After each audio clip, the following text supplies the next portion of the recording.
Hello and welcome to another video. So today we are checking out an unlimited forest deck. These are the kind of decks that have been doing really well in the Grand Prix, which as of recording this is going on. I'm not sure if by the time this does reach you guys though it will still be going on. It may have just finished around that time or maybe getting close to the final stage. I'm not really sure on the dates on when it was going to end, but either way, Roach unlimited deck, a really solid deck. It does take we'll get this right the second time. It does take a little bit of getting used to, but isn't overall too bad of a deck. It's definitely topping out the meta right along with Elena Haven for the unlimited section right now. Although a lot of people are running counters, which has made my experience with the deck not as good, as most of the time I come up against an exact counter, especially when playing in Grand Prix, which really can cripple me, so that's a little disappointing. But otherwise we are going to get right into this and check it out.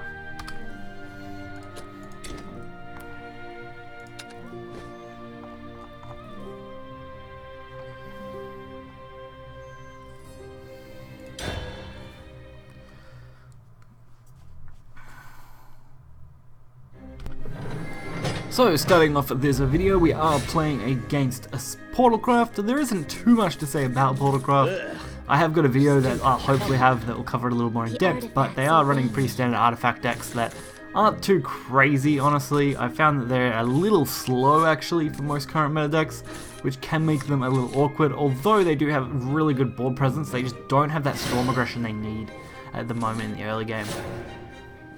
That doesn't mean they can't win. They're definitely a really good anti-tech here against something like Forest, so they usually deal pretty well with early game. Once you kind of hit that turn 4+ phase where you're starting to get, that can be really awkward. So we started off with a really good hand though. The Roach with a maximum amount of returns is really good. Literally every card in our hand other than Roach will return Roach, so that's going to work greatly in our favour. Actually excluding, Fairy Refinement or whatever it is, the Amulet. That's the only one in our hand I think that won't return Roach. But everything else will, so we have more than enough options now. Leaving a 2-drop up on board, we are willing to take 6 damage here if they completely sacrifice their chance of killing this. They did go for Maisha, that was a little bit interesting. Probably have a second one in hand, that would have to be my guess. I mean, otherwise you wouldn't leave this out now, would you?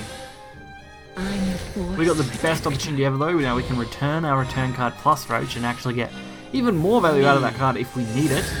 Plus the double H and Elf buff works really well in our favour. The only thing I did miss out on, of course, was going for 2 damage to face. I could have got that extra 2 damage in, it might have made my Roach lethal a little easier, although Roach typically can deal 21 trying, so it's not too bad. Also, I believe there is only 6 legendaries in this deck. You can correct me in the comments, or I'll take a look at the end of the video, of course, but I'm pretty sure that was all that was in this deck. You've got the 3 H and Elves and the 3 Lizas as your return support and your tutor support, so everything else in this deck makes it pretty inexpensive, to be honest. So now we have to deal with this board. It's not great, but since we did get another Roach from that draw, we are going to be able to go for the H and Elf play on turn 5, getting the double Roach play out of it, setting them up to actually go off on turn 6, which is, I think, almost as early as you can get them to go off fully effectively. I think it's relatively hard to do it otherwise, without just having some absolute nut hands. Mechagun Wielder, not too big a worry there. And Stole for an H artifact. So their only real win card here was to get the big Radiant artifact. That way they can have the Storm damage plus the Evo to go for 10 damage, but before that, of course, they needed to clear out my board and still be able to shoot it into their hand, which in the going to be the easiest thing in the world. So we definitely left ourselves in a good spot as far as having just enough health that we're only at risk from one potential card, and that card is one that I don't believe they even had set up in their deck yet. So now we can go for our Roach play, so starting off with the double Roach, the piece of mischief into another Roach, and that's really going to just close it right there, which is actually pretty great.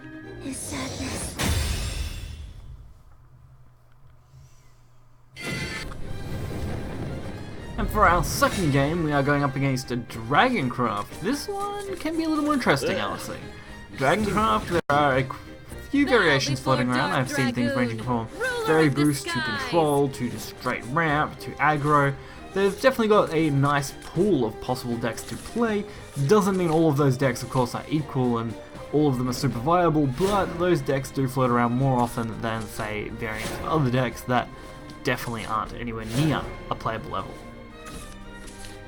So we get going. I don't actually have a way to return Roach on turn 2 this time. A little disappointing. At least having our opener definitely helps us out. And we did get the H and Elf, which means we can actually go for a decent turn 3, turn 4 play now that we've lined this up. Guard will return Roach. We can then get Roach out next turn with H and Elf, getting us more value on it, and boosting it again, setting us to at least 2 plays of it.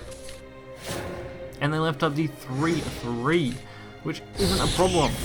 Especially since we do have, of course, the H and Elf, as I mentioned, to return these 2 cards, giving us even more value now. I was a little worried at first, because I thought, hey, they're probably going to try and kill this off, but really that just worked in our favour, and Phoenix Roost, another card that's just going to work for us, I think, at this point.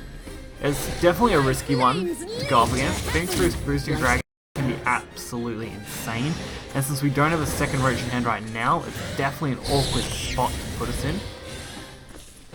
But since we've got such cheap returns, we can at least buff this Roach up a couple of times and still get it in hand, which is always going to be a good thing.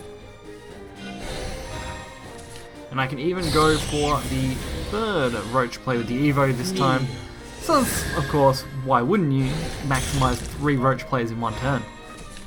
Setting it at 5 plays, meaning our next turn will be 6, and that will have Storm, so really it's just a matter of getting at least 1 more Roach in hand, or in this case, stalling the game, because of course, setting us up for defeat like this is not going to be a good thing. But at least now, since I removed Phoenix Boost, nothing they draw is going to be boosted, I think now, from memory. Same on our side, but we're already pretty well set up, and now I'm just basically maximizing our Roach play while going for the Fairy Awakening so that I can potentially stop any low-level threat cards, or at least slow them down a little bit. Although I probably should have went for the stop the opponent cards from attacking instead. Fortunately, they did go for these though, so I'm really not worried about that. All we need to do now is take that thing out. Seraphic's Blade does the job nicely. We have only got 11 health, but there's not much in their deck right now that could storm us for 11, so that was definitely looking in our favour. So I'm sure you've heard me say it 100 times, I am not the best Forest player, and I'm sure this video solidifies that a little bit. While the games were pretty okay and pretty average, the Dragon one definitely led in our favour just because we got lucky with a couple of removal cards and were able to hold that. Was absolutely crazy. We pretty much got the optimal line of play for hands, which is great. But on average, I find for myself, this deck can be a bit tricky. It's definitely not a deck you want to jump in completely blind and try and learn it right from the ground up like that. I would definitely recommend watching some videos, watching some streamers, something, getting just something like that. While the math itself is actually really basic and not super hard to do, playing around the nuances of the return mechanic and the, of course, things like removal to balance out your board state is more important. It definitely comes down to more about playing against your opponent's board and making sure you're not going to die super early. At least that's what I get from that experience, so all I can do is try and pass that knowledge on to you guys. As I said, I'm not the biggest Roach player, and that's mostly why, as I'd much rather play a deck where I can mitigate that chance that the opponent just crushes me through what I'm actually running in my deck, instead of hoping that I get the half-decent RNG on the removal cards, which I'm honestly not a big fan of hoping for. But of course, card games, that's what I like. Otherwise, the deck's quite fun, it does a good job, reasonably cheap, and plays very well. So if you guys did enjoy this video, hit the like button and subscribe. You'll find the deck list in the description below. Till next time, guys, see ya.